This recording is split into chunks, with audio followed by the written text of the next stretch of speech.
Welcome to The Man in the Middle. I am your host, Bill West. Today we're going to be talking about The Flash. I finally got to see it, and so we're going to review it.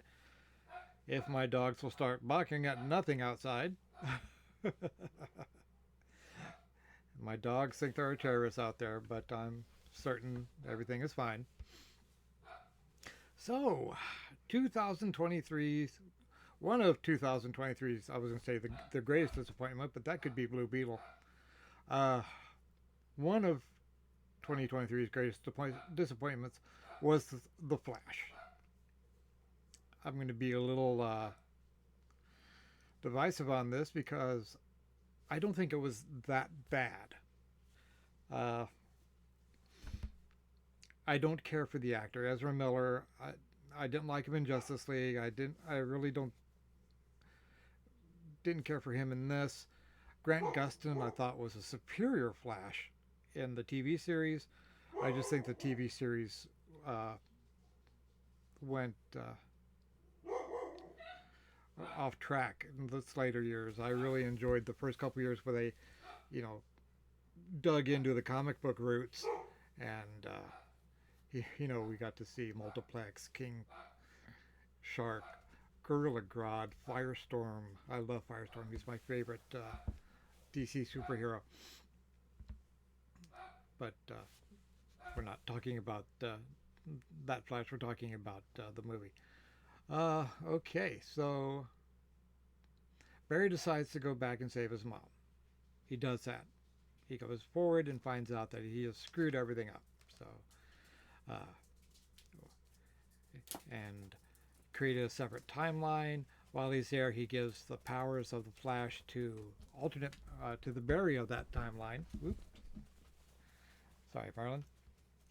And he has to go find Bruce Wayne to so they can recreate the accident so he can get his powers back and go back in time and fix the timeline. Uh,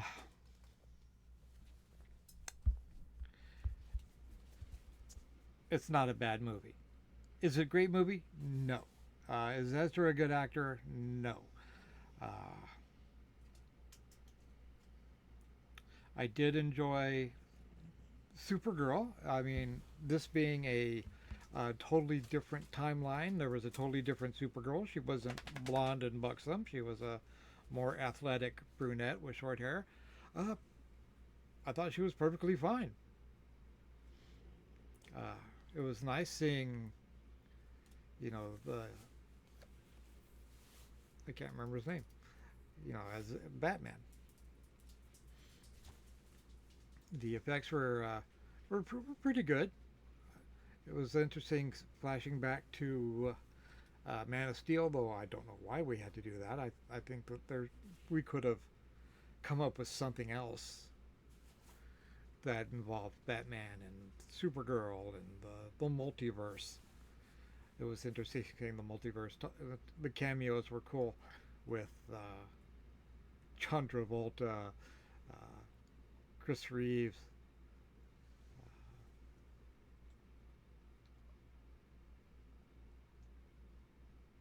Oh, who else? All the different actors who played Superman. Uh, I think there was some Batman in there. Uh, Wonder Woman. Oh yeah, there was a nice uh, part with Wonder Woman in it, helping Bruce and Barry after an attack. Uh, it was a perfectly okay movie. It wasn't great. It wasn't as bad as a lot of people made it out to be. Like I said, I sort of enjoyed it, but I am a Flash fan. He's not my favorite superhero of the DC universe, but he's up in the top five. You know, Firestorm, Superman, Flash. I'd have to think. Oh, John Constantine, uh, Hal Jordan, but it's unfortunately DC. They just don't have a good history of cinematic since '78 was super. I think it was '78 was Superman, and was it 80, '89 Batman? You know, since then they haven't really had. Well, they had, I guess, Batman Begins, Dark Knight, but they, you know, outside of them, Booster Gold wasn't. I haven't seen, or not Booster Gold. Blue Beetle wasn't great. Uh, Green Lantern, The Flash, uh, Batman versus Superman. Ugh, that was awful. Justice League. You know, the DC. Although on DC Animation's great, you know they've had some good stuff. They just can't make that magic happen on the big screen, which is too bad because they have a perfectly good Wonder Woman, perfectly good Superman. Uh, Ben Affleck as Batman, I really enjoyed it. I I really enjoyed him in Batman and Justice League. I thought he was a good Batman, or Batman versus Superman.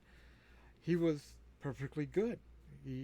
As Bruce Wayne, and I don't know if, did we really get to see him as Bruce Wayne? I don't remember, but he was a good Batman,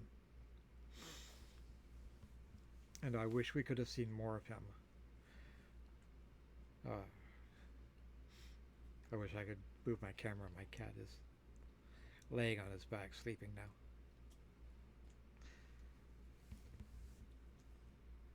It's like I said, Ezra Miller I didn't care for. Uh, Ben Affleck for his cameo was okay.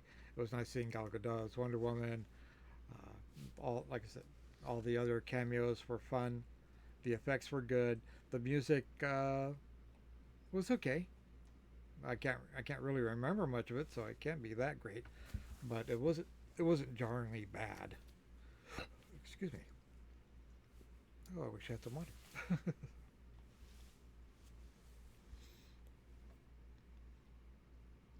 But is it something I'm glad I didn't see it once again? Like Guardians, I'm glad I didn't see it in the theater. I was able to watch it at my leisure. I did see it all at once. It kept my attention to where I didn't want to stop it and turn it off and turn it on again. I was able to sit through the whole movie and and enjoy it. Unfortunately, this seems to be the last hurrah of the Snyderverse. Although, yeah, I hearing rumors that we might not get Aquaman 2, they might just cancel it. I hope not. I would like to see at least see it.